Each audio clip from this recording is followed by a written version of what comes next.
الحمد للہ رب العالمین والصلاة والسلام علی سید المرسلین اما بعد فاعوذ باللہ من الشیطان الرجیم بسم اللہ الرحمن الرحیم الصلاة والسلام علیک یا رسول اللہ وعلی آلک واصحابک یا حبیب اللہ الصلاة والسلام علیک یا نبی اللہ وعلی آلک واصحابک یا نور اللہ۔ فیضان قرآن کے آج کے اس سلسلے میں سورۃ الاعراف کی آیت نمبر 26 سے قرآن پاک کا درس سنیں گے۔ اللہ عز و جل ارشاد فرماتا ہے، یا بنی آدم قد انزلنا علیکم لباسا یواری سوآتکم وریشا ولباس التقوی ذالک خیر ذالک من آیات اللہ لعلہم یذکرون۔ اے اولاد آدم، بے شک ہم نے تم پر ایک لباس وہ اتارا جو تمہاری شرم کی چیزوں کو چھپاتا ہے، اور ایک وہ جو آرائش ہو، اور تقوی کا لباس وہ بہت بہتر ہے۔ یہ اللہ کی نشانیوں میں سے ہے تاکہ لوگ نصیحت حاصل کریں۔ اس سے گزشتہ آیات میں اللہ تبارک و تعالی نے آدم علیہ السلام کے واقعہ کو بڑی تفصیل کے ساتھ بیان فرمایا تھا۔ اب یہاں سے اولاد آدم کا تذکرہ شروع ہوتا ہے۔ اللہ تبارک و تعالی نے یہاں متعدد مرتبہ یا بنی آدم، اے اولاد آدم کہہ کر انسانوں کو مخاطب کیا، اور ان پر بہت سے اپنے احسانات گنوائے اور بہت سے احکامات انہیں عطا فرمائے۔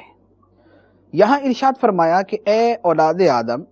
بے شک ہم نے تم پر ایک لباس وہ اتارا جو تمہاری پوشیدہ جگہوں کو چھپاتا ہے، یعنی ستر عورت کے کام آتا ہے۔ وریشہ، اور دوسرا لباس وہ ہے جو آرائش اور زیب و زینت کا سبب بنتا ہے۔ یہ دو وہ لباس کہ جو ظاہری جسمانی لباس کے ساتھ جس کا تعلق ہے۔ اب اس کے بعد اللہ تبارک و تعالی فرماتا ہے، اور تقوی کا لباس وہ سب سے بہتر ہے، یعنی ظاہری ستر عورت کے لیے کفایت کرنے والا لباس، اور اس کے ساتھ زیب و زینت اور آرائش کا سبب بننے والا لباس یہ اختیار کیا جائے۔ اور اس کے ساتھ جو تقوی کا باطنی لباس ہے، جو روحانی لباس ہے، جو آدمی کے تقوی کو جو ہے وہ نمایاں کرتا ہے، وہ لباس اختیار کیا جائے۔ اور وہ تو تقوی کا لباس ہے، وہ اللہ تبارک و تعالی کی فرما برداری، اطاعت اور اس کے احکامات پر عمل کرنے کا نام ہے۔ تو گویا ظاہری اور باطنی ان دونوں لباسوں کو جو ہے وہ اپنایا جائے اور ان دونوں لباسوں کے تقاضوں کو پورا کیا جائے۔ سرکار دو عالم صلی اللہ تعالی علیہ وآلہ وسلم کی لباس کے حوالے سے جو سنت مبارکہ ہے وہ یہ ہے کہ سرکار دو عالم صلی اللہ تعالیٰ علیہ وآلہ وسلم کی بارگاہ میں جیسا لباس حاضر ہوتا اور جو آپ کو میسر ہوتا، سرکار صلی اللہ علیہ وآلہ وسلم اسی کو زیب تن فرما لیتے۔ اسی لیے سرکار دو عالم صلی اللہ علیہ وآلہ وسلم نے مختلف قسم کے لباس زیب تن فرمائے، مختلف کلرز کے لباس، مختلف رنگوں کے لباس جو ہے وہ سرکار صلی اللہ علیہ وآلہ وسلم نے پہنے۔ البتہ سفید رنگ کا لباس نبی پاک صلی اللہ تعالی علیہ وآلہ وسلم کو محبوب تھا، اور آپ نے اس کا حکم بھی ارشاد فرمایا۔ چنانچہ حدیث مبارک ہے، ترمذی شریف میں ہے، سرکار دو عالم صلی اللہ علیہ وآلہ وسلم نے ارشاد فرمایا کہ سفید کپڑے پہنو کہ وہ زیادہ پاک اور ستھرے ہیں، اور انہی میں اپنے مردے کفناؤ، یعنی مردوں کو جو کفن دیا جائے وہ بھی سفید رنگ کا، اور جو زندہ لباس پہنے وہ بھی سفید رنگ کے لباس کو ترجیح دے کہ یہ لباس زیادہ پاک اور زیادہ ستھرا ہے۔ تو سرکار دو عالم صلی اللہ علیہ وآلہ وسلم نے اپنے عمل مبارک سے اور اپنی احادیث مبارکہ سے زندگی کے ہر شعبے کے بارے میں تعلیمات ارشاد فرمائیں، حتیٰ کہ لباس تک کی سنتیں بھی آپ نے بیان فرمائیں۔ اور پھر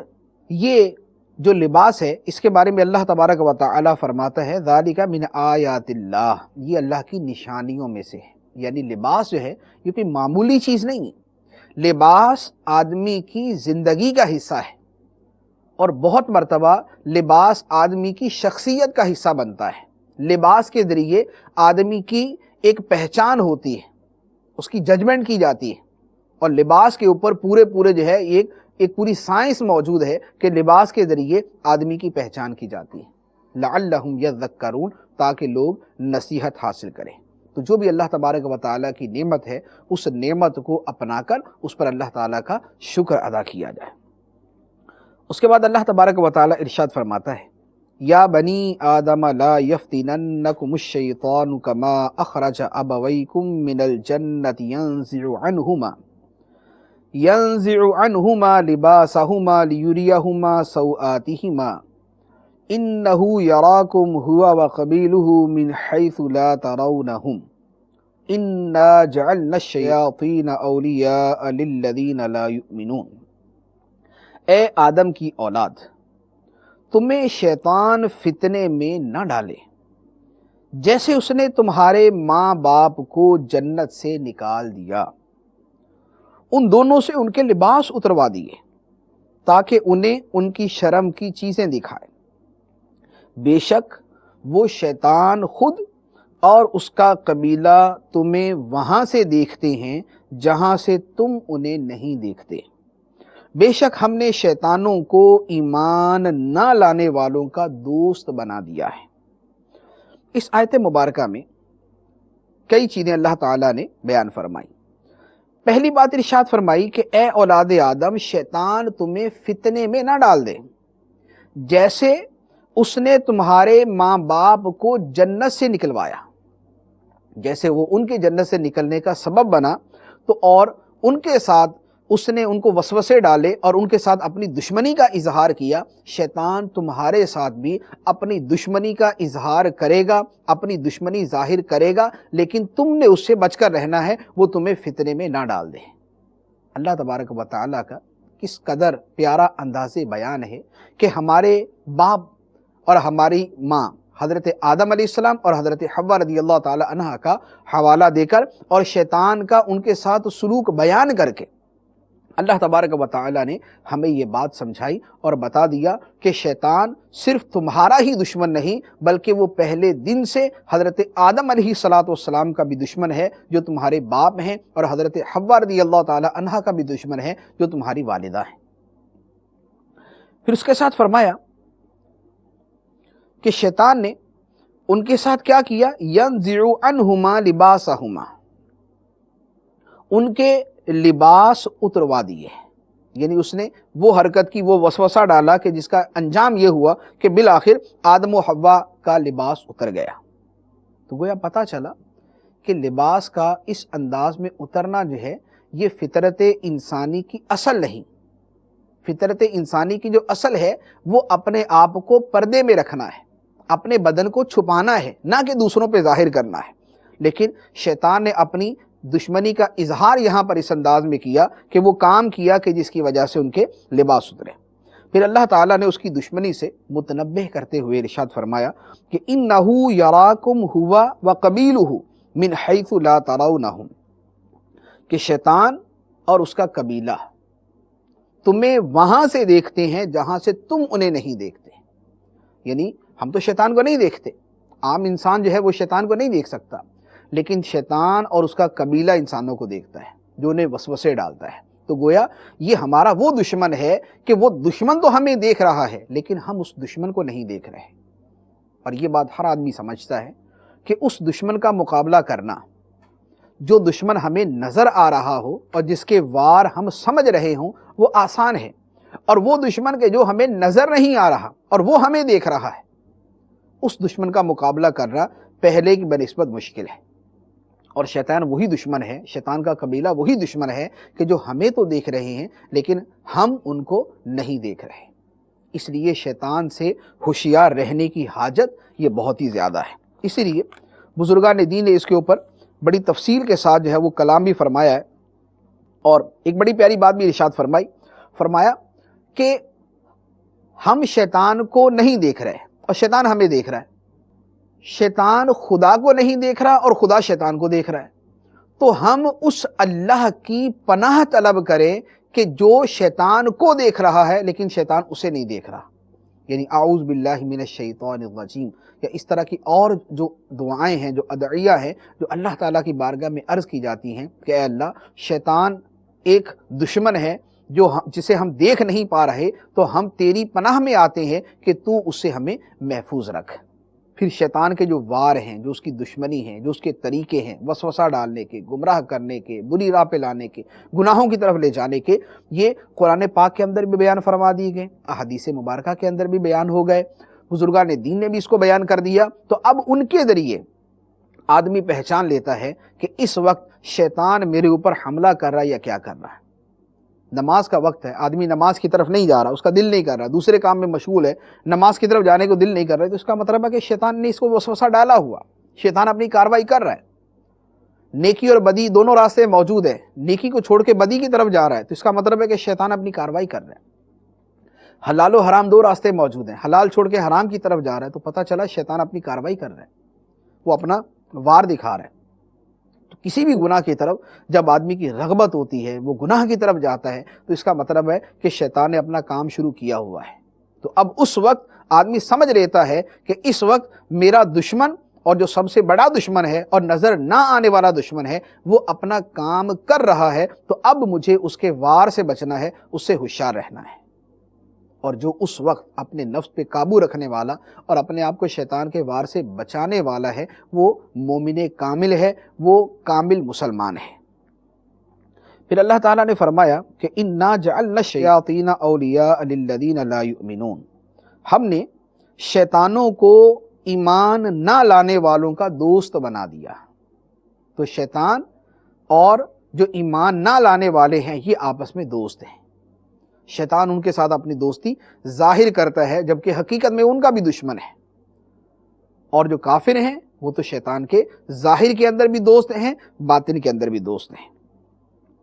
اس کے بعد اللہ تبارک و تعالی نے ارشاد فرمایا وَإِذَا فَعَلُوا فَاحِشَةً قَالُوا وَجَدْنَا عَلَيْهَا آبَاءَنَا وَاللَّهُ أَمَرَنَا بِهَا قُلْ إِنَّ اللَّهَ لَا يَأْمُرُ بِالْفَحْشَاءِ أَتَقُولُونَ عَلَى اللَّهِ مَا لَا تَعْلَمُونَ۔ اور جب کوئی بے حیائی کرتے ہیں تو کہتے ہیں کہ ہم نے اپنے باپ دادا کو اسی پر پایا تھا، اور اللہ نے بھی ہمیں اسی کا حکم دیا ہے۔ اے حبیب، تم فرماؤ، بے شک اللہ بے حیائی کا حکم نہیں دیتا۔ اے لوگو، کیا تم اللہ پر وہ بات کہتے ہو جس کی تمہیں خبر نہیں؟ اس آیت میں اللہ تبارک و تعالی نے کافروں کے ایک عذر کو بیان کیا جو وہ پیش کرتے ہیں۔ فرمایا کہ کافر بے حیائی کا کام کرتے ہیں۔ بے حیائی کے کام میں ان کا جو ہے وہ خانہ کعبہ کا ننگے ہو کر طواف کرنا، یہ اس کی جو شان نزول ہے یہ تو اسی کے اندر داخل ہے۔ اور اس کے علاوہ ان کا جو شرک، یہ بھی فاحشتاً کے اطلاق میں مفسرین کرام نے بیان فرمایا، اور ان کے دیگر گناہ، خواہ وہ صغیرہ ہیں یا کبیرہ ہے، تمام کے تمام جب وہ ان کا ارتکاب کرتے ہیں اور ان سے یہ کہا جائے بھی تم یہ کیوں کرتے ہو، شرک کر رہے تو کیوں کر رہے ہو، خانہ کعبہ کا یوں ننگے ہو کر طواف کرتے ہو تو کیوں کرتے ہو، تو وہ اس کے جواب میں کہتے ہیں وجدنا علیہا آباءنا، ہم نے اپنے باپ دادا کو یہی کرتے پایا۔ یہ ایک عذر۔ اور دوسرا بیان کرتے ہیں کہ واللہ امرنا بہا، اور اللہ نے ہمیں اس کا حکم دیا ہے، یعنی معاذ اللہ شرک، اللہ تعالیٰ نے ہمیں شرک کرنے کا حکم دیا۔ خانہ کعبہ کا ننگے ہو کے طواف کرنا، اللہ تعالیٰ نے ہمیں اس کا حکم دیا۔ بے حیائی کا کام، اللہ تعالیٰ نے ہمیں اس کا حکم دیا۔ دو عذر بیان کیے۔ اللہ تبارک و تعالیٰ نے بڑی پیاری بات ارشاد فرمائی، فرمایا قل، اے محبوب تم انہیں جواب دو، ان اللہ لا یأمر بالفحشاء، بے شک اللہ تعالیٰ بے حیائی کا حکم نہیں دیتا۔ اللہ تعالیٰ بے حیائی کا حکم نہیں دیتا۔ اور اے کافرو، تم جو بات کہہ رہے ہو کہ ہم بے حیائی کرنے اور اللہ تعالیٰ نے حکم دیا، اتقولون علی اللہ ما لا تعلمون، کیا تم اللہ پر وہ بات کہتے ہو جو تم جانتے ہی نہیں؟ اللہ تعالیٰ نے کہاں فرمایا کہ بے حیائی کرو؟ تو اب اس میں اولین جو اس آیت کے مصداق ہیں وہ تو وہ کفار و مشرکین کے جن کے حوالے سے یہ کلام ہو رہا ہے، لیکن جو آیت مبارکہ کا عموم اور اطلاق ہے اور جس وضاحت کے ساتھ یہاں پر بیان کیا گیا، اس میں وہ تمام لوگ داخل ہیں کہ جو معاذ اللہ بے حیائی کے درست ہونے کو ثابت کرنے کے لیے معاذ اللہ قرآن و حدیث کے حوالے دیتے ہیں۔ جو آج کل کی جو کچھ بے حیائی معاشرے کے اندر رائج ہے، اس کی کتنی صورتوں کو جو ہے وہ ثابت کرنے کے لیے کہ یہ بھی دین کے اندر ثابت ہے۔ گانے گائیں، شریعت نے کوئی منع نہیں کیا، باجے جو ہے بجائیں، شریعت نے کوئی منع نہیں کیا، ڈانس کرے، شریعت نے کوئی منع نہیں کیا۔ یعنی معاذ اللہ یہ آزار پیش کرنے والے گویا اپنی طرف سے یہ کہتے ہیں کہ ہمیں تو اللہ تعالیٰ نے اس کا حکم دیا، یعنی اللہ تعالیٰ کی طرف سے اجازت ہے ہمیں۔ تو اللہ تبارک و تعالیٰ نے واضح طور پر ارشاد فرما دیا، ان اللہ لا یأمر بالفحشاء، بے شک اللہ تعالیٰ بے حیائی کا حکم نہیں دیتا۔ اور جو یہ کہنے والے ہیں یہ خدا کے اوپر افترا باندھنے والے ہیں، خدا پہ جھوٹ باندھنے والے ہیں۔ اور اللہ تعالیٰ کیا حکم دیتا ہے وہ اللہ تعالیٰ نے آگے ارشاد فرمایا قل امر ربی بالقسط وَأَقِيمُوا وُجُوهَكُمْ عِنْدَ كُلِّ مَسْجِدٍ وَادْعُوهُ مُخْلِصِينَ لَهُ الدِّينَ كَمَا بَدَأَكُمْ تَعُودُونَ، تم فرماؤ میرے رب نے عدل کا حکم دیا ہے، اور یہ کہ ہر نماز کے وقت تم اپنے منہ سیدھے کرو اور عبادت کو اللہ کے لیے خالص کر کے اس کی بندگی کرو۔ اس نے جیسے تمہیں پیدا کیا ہے ویسے ہی تم پلٹو گے۔ تو وہ جو پہلے بیان کیا، کافروں نے کہا کہ ہمیں بے حیائی کا اللہ تعالیٰ نے حکم دیا، تو اللہ تبارک و تعالیٰ نے فرمایا کہ اے حبیب تم یہ ارشاد فرماؤ کہ میرا رب تو عدل کا حکم دیتا ہے۔ عدل کے متعدد معنی ہیں، یہاں پر جو اکثر مفسرین نے معنی بیان کیا وہ فرمایا کہ اس سے مراد یہاں پر عدل و انصاف ہے، عقائد میں عدل و انصاف، جو صحیح عقیدہ ہے وہ اختیار کیا جائے اور صحیح اعتقاد سے جو افراط ہے یا تفریط ہے ان دونوں سے بچا جائے۔ عبادات کے اندر عدل کیا جائے، موافق شریعت کی جائے، جس قدر شریعت نے حکم دیا ہے اتنی کی جائے، جس قدر شریعت نے اجازت دی ہے اتنی کی جائے۔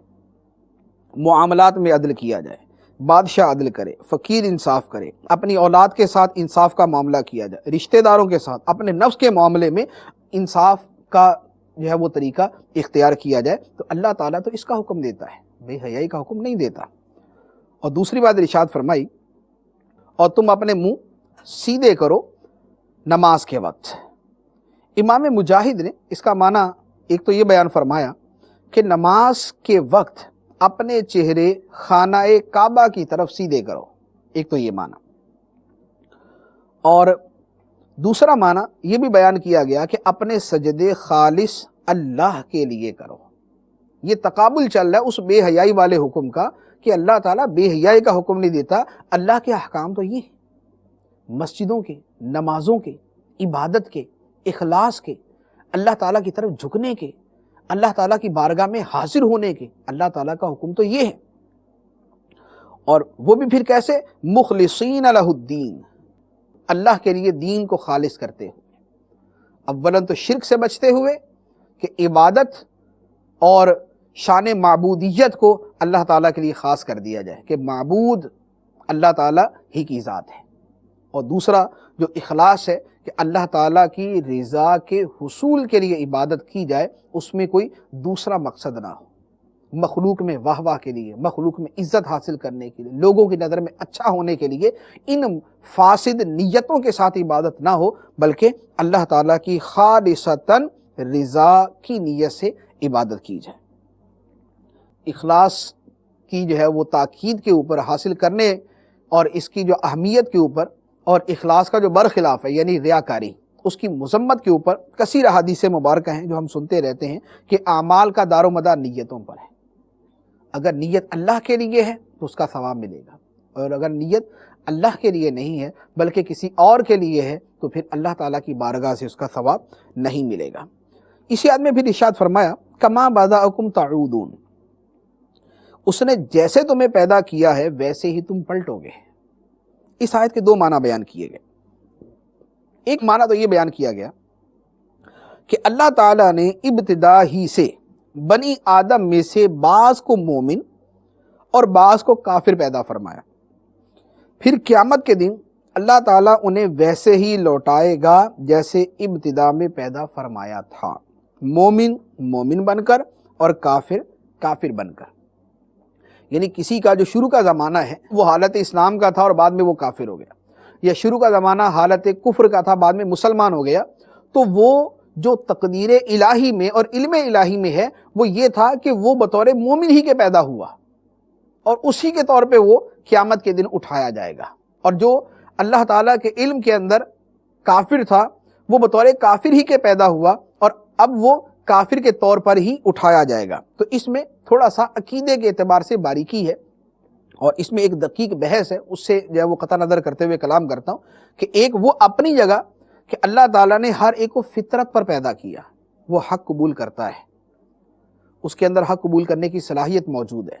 پھر وہ آگے بڑا ہو کر اپنی حرکتوں کی وجہ سے، اپنے اعمال کی وجہ سے ان کو ضائع کر دیتا ہے، اس فطرت کو ضائع کرتا ہے اور اپنے اندر حق قبول کرنے کی استعداد کو ختم کر دیتا ہے، مٹا دیتا ہے، وہ اس کا ایک اپنا میٹر ہے۔ لیکن وہ جو ایک علم الہی کے ساتھ معاملہ چلتا آ رہا ہے وہ اس والے مفہوم سے جدا گانا ہو کر ہے۔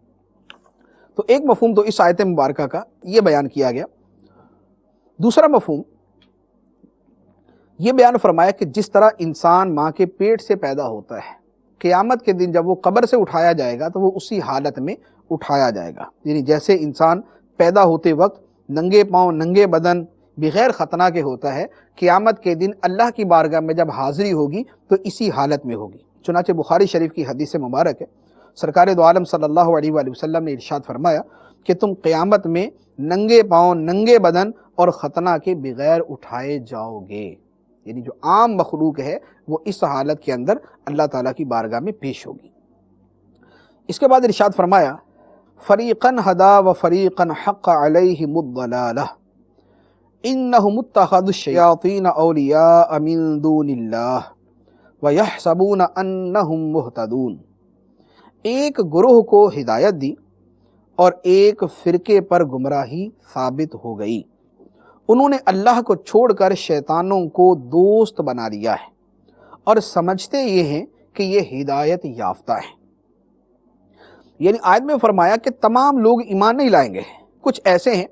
جنہیں اللہ تعالیٰ نے ایمان و معرفت عطا فرمائی ہے اور انہیں طاعت و عبادت کی توفیق دی، اور اس کے مقابلے میں کچھ لوگ وہ ہیں جو گمراہ ہوئے اور یہ کفار ہیں، اور انہوں نے اللہ کو چھوڑ کر شیطانوں کو اپنا دوست بنا لیا۔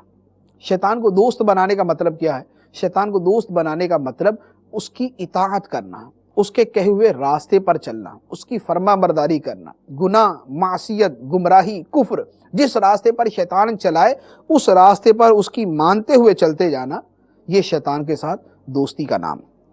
اور یہاں پر آیت کے اندر ایک بڑی پیاری بات ارشاد فرمائی جس سے ہر آدمی کو اپنے حوالے سے غور کرنا چاہیے اور سمجھنا چاہیے۔ فرمایا کہ وَيَحْسَبُونَ أَنَّهُمْ مُهْتَدُونَ، بہت سے لوگ وہ ہیں کہ جو گمراہ ہوتے ہیں اور اس کے باوجود سمجھتے ہیں کہ وہ ہدایت یافتہ ہے۔ ایک آدمی گمراہ ہے اور وہ سمجھتا ہے کہ وہ گمراہ ہے تو اس کے تو چانسز ہوتے ہیں کہ وہ صحیح راہ کی طرف آ جائے، لیکن جو گمراہ ہو کر اپنے آپ کو صحیح سمجھے اس کے صحیح ہونے کے چانسز زیادہ کم ہوتے ہیں اور اس کی گمراہی زیادہ خطرناک ہوتی ہے۔ اللہ تبارک و تعالی ہم اس سے محفوظ فرمائے۔ اس کے بعد اللہ تبارک و تعالی نے ارشاد فرمایا یا بنی آدم خذوا زینتکم عند کل مسجد وکلوا واشربوا ولا تسرفوا انہ لا یحب المسرفین۔ اے آدم کی اولاد، ہر نماز کے وقت اپنی زینت لے لو اور کھاؤ اور پیو اور حد سے نہ بڑھو، بے شک وہ حد سے بڑھنے والوں کو پسند نہیں فرماتا۔ اس آیت مبارکہ میں فرمایا کہ اے اولاد آدم، ہر نماز کے وقت اپنی زینت لے لو۔ نماز کے وقت صرف ستر عورت یعنی جن اعضاء کا چھپانا نماز میں ضروری ہے، صرف اتنا لباس نہ پہنو بلکہ اس کے ساتھ وہ لباس زینت والا بھی ہونا چاہیے۔ یعنی جیسے ہم کسی سے ملتے ہیں تو کسی معزز آدمی سے ملنا ہو تو ہم اپنے لباس کا ایک اہتمام کرتے ہیں، کسی معزز آدمی سے ملنا ہے تو کپڑے ہمارے صاف ستھرے ہوتے ہیں، ہم کوشش کرتے ہیں کہ ذرا ہم ایسے ہوں کہ ملنے کے قابل سمجھے جائیں۔ تو جب لوگوں کے ساتھ ملنے کے اندر رویہ یہ ہے کہ اپنا لباس، اپنے بدن کو، اپنے آپ کو ہم اس سے ملنے کے قابل بناتے ہوئے اس سے ملنے کے لیے جاتے ہیں، تو جب اللہ تعالیٰ کی بارگاہ میں حاضری دینی ہے، جب اللہ تعالیٰ کی بارگاہ میں کھڑا ہونا ہے، جب اللہ تعالیٰ سے ہم کلام ہونا ہے، جب اللہ تعالیٰ کی عبادت کرنی ہے، تو اس وقت بھی کچھ نہ کچھ زینت کو اختیار کیا جائے، تاکہ بطور خاص آدمی اس ذہن کے ساتھ جائے کہ مجھے اللہ کی بارگاہ میں حاضری دینی ہے تو میں اس کے لیے کچھ زینت اختیار کروں۔ تو صرف ستر عورت کے لیے کفایت کرنے والا لباس نہیں، بلکہ اس کے ساتھ وہ لباس زینت والا بھی ہو۔ اسی پر بزرگان دین نے کئی چیزیں بیان فرمائی ہیں کہ نماز کے وقت خوشبو لگائی جائے۔ تو خوشبو لگانا بطور خاص اگر کوئی آدمی نماز کے لیے خوشبو لگاتا ہے تو اس کا مطلب ہے کہ یہ اہتمام کر رہا ہے۔ اچھا لباس پہنتا ہے تو اس کا مطلب ہے کہ اہتمام کر رہا ہے۔ بعض بزرگان دین کے بارے میں مروی ہے کہ نماز کے لیے بڑا اعلیٰ قسم کا لباس وہ زیب تن فرمایا کرتے تھے، اس لیے کہ اللہ تعالیٰ کی بارگاہ میں حاضری دینی ہے۔ لوگوں کے لیے اگر ہم عمدہ لباس اختیار کرتے ہیں تو اللہ تعالیٰ کی بارگاہ کے ادب کے طور پر عمدہ لباس کیوں نہ پہنے۔ تو اگر کوئی اس طور پر عمدہ لباس اختیار کرتا ہے کہ عبادت کے لیے بارگاہ خداوندی میں حاضری کے لیے اچھا لباس اختیار کرتا ہے تو یہ ایک امر مستحب ہے۔ پھر دوسرا حکم اللہ تعالیٰ نے ارشاد فرمایا وَكُلُوا وَاشْرَبُوا وَلَا تُسْرِفُوا، اور کھاؤ اور پیو اور حد سے نہ بڑھو، بے شک وہ حد سے بڑھنے والوں کو پسند نہیں فرماتا۔ اس آیت مبارکہ کی تفسیر کے اندر ایک قول تو یہ ہے کہ بنی عامر ایک قبیلے کا نام ہے، زمانہ حج کے اندر یہ گوشت اور چکنائی بالکل نہیں کھاتے تھے، اور اس کے علاوہ بھی اپنی خوراک کے اندر بہت کمی کر لیتے، اور یہ گوشت نہ کھانا، چکنائی نہ کھانا اور خوراک میں بہت زیادہ کمی کر لینا، اسے یہ سمجھتے تھے کہ یہ حج کی تعظیم ہے۔ مسلمانوں نے انہیں دیکھ کر سرکار دو عالم صلی اللہ علیہ وآلہ وسلم کی بارگاہ میں عرض کیا کہ یا رسول اللہ صلی اللہ علیہ وسلم، ہمیں تو زیادہ اس طرح کرنا چاہیے۔ جب بنی عامر قبیلہ اس طرح کر رہا ہے، حج کی تعظیم کرتا ہے، تو حج تو اصل ہمارا فریضہ ہے، ہمارے اوپر جو ہے وہ فرض کیا گیا، تو ہم تو زیادہ حقدار ہیں اس کے۔ اس پر یہ آیت مبارکہ نازل ہوئی اور فرما دیا گیا کہ کھاؤ اور پیو، گوشت ہو یا چکنائی۔ اللہ تعالیٰ نے جو کھانے ممنوع فرمائے ان کو واضح طور پہ بیان فرما دیے۔ خنزیر کا گوشت منع ہے، مردار منع ہے، غیر اللہ کے نام لے کر ذبح کیا جانے والا جانور منع ہے۔ احادیث مبارکہ میں تفصیل آ گئی کہ یہ چیزیں کھانا حرام۔ تو جن کا کھانا حلال ہے، جو عام گوشت ہیں، جو بکرے کا گوشت ہے، مرغی کا گوشت ہے یا اور حلال جانوروں کے گوشت ہے، تو اس کے کھانے میں کوئی تقوی کے خلاف کوئی چیز نہیں، اس کے کھانے میں، چکنائی کے کھانے میں کوئی ایسی بات نہیں ہے۔ ہاں فرمایا کہ اسراف نہ کرو، کھانے پینے کی کلی طور پہ اجازت عطا فرمائی، کھاؤ اور پیو۔ یہ نہیں فرمایا کہ نہ کھاؤ اور نہ پیو، کھاؤ اور پیو، حد سے نہ بڑھو۔ حد سے بڑھنا کیا ہے؟ حد سے بڑھنے کی ایک صورت تو یہ ہے کہ حلال و حرام کی پرواہ نہ کیجیے۔ حد سے بڑھنے کی ایک صورت یہ ہے کہ گنجائش سے اتنا زیادہ کھایا جا کہ اپنی طبیعت ہی خراب ہو جائے۔ تو حد سے نہ بڑھو، کھانے اور پینے کی اللہ تبارک و تعالیٰ نے اجازت عطا فرمائی۔ اس آیت مبارکہ کے حوالے سے ایک بڑا پیارا واقعہ ہے۔ خلیفہ ہارون رشید کا ایک طبیب تھا، اس نے ایک مرتبہ کسی مسلمان بزرگ سے کہا کہ علم دو طرح کے ہیں، ایک علم الادیان، دین کا علم، اور ایک علم الابدان، جو جسم کے متعلق ہے، یعنی طب کا علم۔ تو اس نے کہا کہ تمہارے قرآن پاک کے اندر علم الادیان تو ہے، دین کی باتیں تو ہیں، لیکن علم الابدان نہیں ہے، کوئی بدن سے متعلق تو کچھ بھی نہیں ہے۔ ان بزرگوں نے بڑی پیاری بات ارشاد فرمائی۔ انہوں نے فرمایا کہ اللہ تعالیٰ نے ہماری کتاب کی آدھی آیت میں پوری طب کو جمع فرما دیا، آدھی آیت میں پوری طب کو جمع فرما دیا۔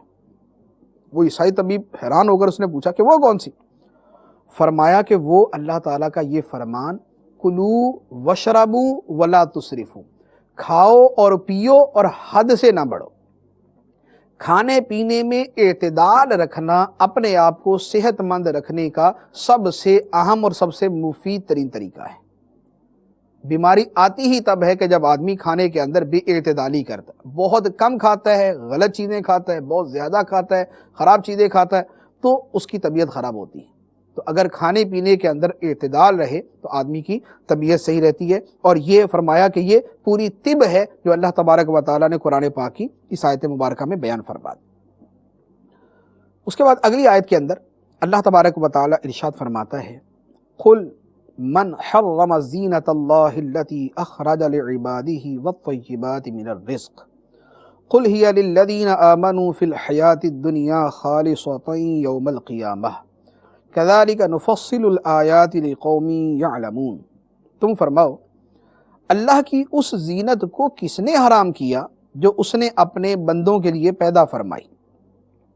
اور پاکیزہ رزق کو کس نے حرام کیا؟ تم فرماؤ یہ دنیا میں ایمان والوں کے لیے ہے، قیامت میں تو خاص انہی کے لیے ہوگا۔ ہم اسی طرح علم والوں کے لیے تفصیل سے آیات بیان کرتے ہیں۔ اس میں بھی متعدد احکام بیان فرمائے گئے۔ وہ لوگ چونکہ کفار کا ایک طریقہ یہ تھا کہ خانہ کعبہ کا طواف جو ہے وہ ننگے ہو کر کیا کرتے تھے، تو اب وہاں پر وہ لباس کی زینت اختیار کرنے کو وہ اپنے اوپر حرام سمجھتے۔ تو اللہ تبارک و تعالیٰ نے فرمایا کہ اللہ تعالیٰ نے اپنے بندوں کے لیے جو زینت پیدا فرمائی ہے اسے کس نے حرام کر دیا؟ اللہ تعالیٰ نے تو نہیں کیا۔ تو کون ہے جو اللہ کے بندوں پر اللہ کی حلال کردہ چیزوں کو حرام کرتا ہے؟ اور دوسری بات ارشاد فرمائی وَالطَّیِّبَاتِ مِنَ الرِّزْقِ، اور پاکیزہ رزق کس نے حرام کر دیا؟ اللہ تعالیٰ نے زینت کو بھی حلال قرار دیا، اللہ تعالیٰ نے پاکیزہ رزق کو بھی حلال قرار دیا۔ ہر ایک کے آگے تفصیلی احکام جدا ہیں کہ زینت کے اندر جو ہے کچھ زینتیں وہ ہیں جو عورتوں کے لیے خاص ہیں، مرد نہیں کر سکتے۔ سونے چاندی کا استعمال علی الاطلاق مرد کے لیے اجازت نہیں، مرد کے لیے جو اجازت ہے اس کی مخصوص صورتیں۔ ریشم کا لباس مرد کے لیے جائز نہیں۔ تو یہ چند صورتیں ہیں جس کو خود شریعت نے بیان فرما دیا، لیکن عمومی طور پر اللہ تعالیٰ نے پاکیزہ رزق اور زینت یہ لوگوں کے لیے اللہ تعالیٰ نے حلال فرمائی، اپنے بندوں کے لیے پیدا فرمائی۔ تو اب یہاں پر پاکیزہ رزق کو اللہ تعالیٰ نے حلال قرار دیا۔ اب یہاں پر چند طرح کے لوگ ہیں جن کے لیے تنبیہ اس آیت مبارکہ میں موجود ہے کہ اللہ تعالیٰ نے جس چیز کو حرام فرمایا اس کے اوپر اس کی واضح نص جو ہے وہ بیان فرما دی، خواہ وہ قرآن پاک میں ہے یا وہ احادیث مبارکہ میں ہے یا ان سے استنباط کردہ جو اصول ہے ان کی روشنی میں اس کا پتہ چلتا ہے۔ اس کے علاوہ جو چیزیں ہیں جنہیں اللہ تعالیٰ نے حرام قرار نہیں دیا بلکہ ان کو حلال فرمایا ہے، ان کے بارے میں بہت سے لوگ وہ ہیں جو اپنے آپ کو بچاتے ہیں، لیکن اس بچانے میں بعض صورتیں تو یہ ہوتی ہیں کہ وہ چیز تقوی میں اور ورع کے اندر آ جاتی ہے کہ آدمی اس سے بچے۔ جیسے لذیذ چیزیں، لذات سے اگر آدمی اپنے آپ کو بچاتا ہے تو تقوی ورع کے اندر آ جائے گا، لیکن اس کے ساتھ چند احتیاطیں نہایت ہی ضروری ہیں، کیونکہ ورع و تقوی کا یہ درجہ اپنے آپ کو لذائذ سے، لذات سے بچانا، یہ درجہ مستحب ہے، لیکن ایسا نہ ہو کہ درجہ مستحب کو حاصل کرتے ہوئے آدمی حرام کے اندر جا پڑے۔ اس طرح کے تین طرح کے جو ہے وہ لوگ ہیں جن کے بارے میں فتاوی رضویہ شریف میں اعلیٰ حضرت علی رحمہ نے مختلف مقامات پر ان کے بارے میں بیان فرمایا۔ پہلے نمبر پر وہ لوگ جو اپنے زہد و تقوی کے گھمنڈ میں لوگوں کی حلال اشیاء میں بھی تحقیق کر کے ان کی دل آزاری کرتے ہیں، یہ سخت ناجائز اور سراسر تقوی کے خلاف ہے۔ یعنی کسی اچھے نیک مسلمان کے گھر پہ گئے اور وہاں پر اس نے کھانا پیش کیا اس کے کوئی ناجائز ہونے کے بارے میں کوئی ایسی امر خارج کوئی ہے نہیں کہ جس کے بنا پہ کوئی تفتیش کی حاجت ہو، تو بلا وجہ اس سے پوچھنا شروع کر دینا کہ حلال ہی ہے نا، کوئی اس میں کوئی ناجائز والی تو کوئی مسئلہ تو نہیں ہے، تو یہ جو اس کے ساتھ اس طرح کی بات کرنا ہے یہ اس کی دل آزاری ہے، اس کو ایذا پہنچانا ہے۔ اب ایسی تفتیش کہ یہ تو اپنے تقوی اور ورع کے اندر پتہ نہیں کہاں جا کے کر رہا ہے، لیکن اس کی دل آزاری صراحتاً اس کے اندر پائی جاتی ہے، تو یہ صورت حرام کی ہے۔ ایسے تقوی اور ایسے ورع کی شریعت کے اندر کوئی اجازت نہیں دی گئی۔ اپنے گھر کے اندر آدمی ہر معاملے کے اندر جو ہے وہ ہزار قسم کی تحقیق کر سکتا ہے، لیکن دوسرے کے ہاں جا کر طرح کی جو ہے وہ تحقیق اور اس طرح کی تفتیش کا شروع کر دینا کہ جس کے جہاں پر ممانعت کی کوئی شبہ کی وجہ نہ پائی جاتی ہو وہاں پر اس طرح کا کام شروع کر دینا، یہ خود خلاف تقوی حرام اور ناجائز ہے۔ تو اعلیٰ حضرت علی رحمہ نے اس پر بڑی تفصیل کے ساتھ فتاوی رضویہ شریف کے اندر بیان فرمایا۔ اس کے ساتھ دوسرے نمبر پر وہ لوگ کہ جو اپنے نفس پر سختی کرنے کی خاطر لذیذ غذاؤں کو ترک کرتے ہیں، یعنی ہم لذیذ غذائیں نہیں کھائیں گے کیونکہ لذیذ غذائیں کھانے سے جو ہے وہ نفس کی خواہشات پوری ہوتی ہیں تو حرام کی طرف لے کے جاتا ہے، تو اپنے آپ کو جو ہے وہ لذیذ چیزوں سے بچانے والے، یعنی یہ لوگ بذات خود اچھے ہیں کہ اپنے آپ کو لذات سے بچاتے ہیں۔ لیکن دوسرا شخص اگر ان غذاؤں کو استعمال کرتا ہے تو اسے نہایت نفرت و حقارت کی نگاہ سے دیکھتے ہیں، یہ بھی سراسر حرام۔ جیسے مثال کے طور پہ یہ روسٹ ہے، بروسٹ ہیں یا اور لذیذ کھانے ہیں، یہ کھانے جو ہیں یہ اللہ تعالیٰ نے حلال کیے ہیں، لیکن ایک آدمی اس لیے نہیں کھاتا کہ یہ لذات ہیں تو ان سے جو ہے میں اپنے آپ کو بچاتا ہوں تاکہ جو ہے اللہ تعالیٰ کی بارگاہ میں میرا مرتبہ بڑھ جائے، تو یہ اس کا اتنا عمل درست، وہ ساری زندگی نہ کھائے حلال سمجھنے کے باوجود، ساری زندگی نہ کھائے کوئی مسئلہ نہیں۔ لیکن دوسرا آدمی جو بروسٹ کھا رہا ہے، جو مرغی کھا رہا ہے، جو اور لذیذ قسم کا کوئی کھانا کھا رہا ہے، اب یہ اس کو حقارت کی نظر سے دیکھتا ہے، یہ اس کو تحقیر کی نظر سے دیکھتا ہے، تو اب اس کا یہ فعل حرام، یہ اس کا اسے حقیر سمجھنا، یہ اس کے نفرت کی نگاہ سے دیکھنا، یہ حرام ہے۔ تو لہٰذا اس طرح کے معاملات کے اندر آدمی اپنی ذات پر تو یہ سختیاں کر سکتا ہے اور اپنے آپ کو جو ہے اس طرح کے معاملات کے اندر تقوی کا جو ہے وہ عادی بنائے یا اپنے آپ کو مجبور کرے، لیکن دوسرے کو اس وجہ سے حقیر سمجھنا جو ہے یہ حرام، کہ یہ تکبر کے زمرے میں آتا ہے اور تکبر حرام۔ اعلیٰ حضرت علیہ الرحمہ نے ایک چیز کے بارے میں بڑی پیاری بات ارشاد فرمایا کہ بچنا چاہے تو بہتر و افضل، یعنی وہ چیز کہ جس میں معمولی سا شبہ ہے، بچنا چاہے تو بہتر و افضل اور نہایت محمود عمل، مگر اس کے ورا کا حکم صرف اسی کے نفس پر ہے، نہ کہ اس کے سبب اصل شے کو ممنوع کہنے لگے یا جو مسلمان اسے استعمال کرتے ہوں ان پر تان و اعتراض کرے، انہیں اپنی نظر میں حقیر سمجھے۔ اس سے تو اس ورا کا ترک 1000 درجہ بہتر تھا کہ شرع پر افتراء اور مسلمانوں کی تشنیع و تحقیر سے تو محفوظ رہتا۔ یعنی اس سے اچھا تو یہ تھا کہ ایسا تقوی ہی نہ کرتا کہ جس تقوی کی وجہ سے خود یہ متکبر بن گیا اور دوسرے لوگوں کو حقیر سمجھنا شروع کر دیا، تو ایسا تقوی سے اس کا ترک بہتر ہے۔ تو لہذا جو اس طرح کا تقوی اختیار کرے اس پہ فرض ہے کہ اپنے آپ کو اس صورت سے ضرور بچائے کہ دوسروں کو اس جائز کام کی وجہ سے حقیر ہرگز نہ سمجھے۔ یہ دو صورتیں کہ جو اللہ تعالیٰ نے پاکیزہ رزق حلال کیا ہے اس کے حوالے سے۔ تیسری بات جو اللہ تعالیٰ نے رزق حلال فرمایا ہے اس کو کس نے حرام کر دیا، اس حوالے سے تیسری بات وہ لوگ کہ جو بزرگان دین کے ساتھ نسبت رکھنے والی چیزوں کو ایصال ثواب کی صورت ہے یا کوئی دوسری صورت اسے ناجائز، گناہ، حرام، بدعت اور نہ جانے کیا کیا کہتے ہیں۔ خواجہ غریب نواز رحمۃ اللہ علیہ کی چھٹی شریف ہے، سرکار غوث پاک رضی اللہ تعالیٰ عنہ کی 11ویں شریف ہے اور بزرگان دین کا ایصال ثواب ہے، تو اب ان کے نام جو چیز منسوب کی جاتی ہے، جو ان کے ایصال ثواب کے لیے اشیاء تیار کی جاتی ہیں، ان کو معاذ اللہ حرام کہنا یہ بھی اسی کے زمرے میں آتا ہے کہ جن سے یہ کہا جائے کہ کس نے حرام کر دیا ان چیزوں کو، اس زینت کو جو اللہ نے اپنے بندوں کے لیے نکالی ہے، اور پاکیزہ رزق کس نے حرام کر دیا؟ اللہ تعالیٰ نے تو اس رزق کو پاکیزہ کیا ہے، اپنے بندوں کے لیے نکالا ہے، تو کون ہے جو اس کو حرام قرار دے رہا ہے؟ تو ان چیزوں کے بارے میں اللہ تبارک و تعالیٰ نے واضح طور پر ارشاد فرما دیا، قُلْ هِيَ لِلَّذِينَ آمَنُوا فِي الْحَيَاةِ الدُّنْيَا، تم فرماؤ کہ دنیا کی زندگی میں یہ ایمان والوں کے لیے ہیں، یعنی ایمان والوں کے لیے دنیاوی زندگی میں یہ حلال ہیں پاکیزہ رزق اور زینتیں، خالصۃ یوم القیامہ، اور قیامت کے دن تو خالص مسلمانوں کے لیے ہوں گی۔ قیامت کے اندر یہ نعمتیں صرف مسلمانوں کو ملیں گی۔ دنیا کے اندر تو اللہ تعالیٰ نعمتیں مسلمانوں کو بھی دیتا ہے، کافروں کو بھی دیتا ہے، لیکن قیامت کے دن یہ نعمتیں خالص مسلمانوں کے لیے ہوں گی۔ اور ارشاد فرمایا کذالک نفصل الآیات لقوم یعلمون، اسی طرح ہم علم والوں کے لیے تفصیل سے آیات بیان کرتے ہیں۔ اللہ تبارک و تعالی ہمیں